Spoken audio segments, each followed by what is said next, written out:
faulty drainage and ducting system, and dilapidated roads.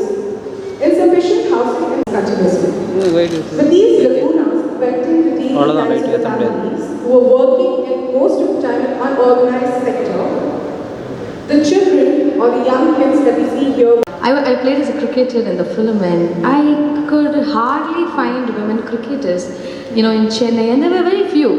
But after my film, I think a lot of girls had actually taken that as motivation and started playing cricket. But I'm really glad and surprised to see there is equally, there are so many girls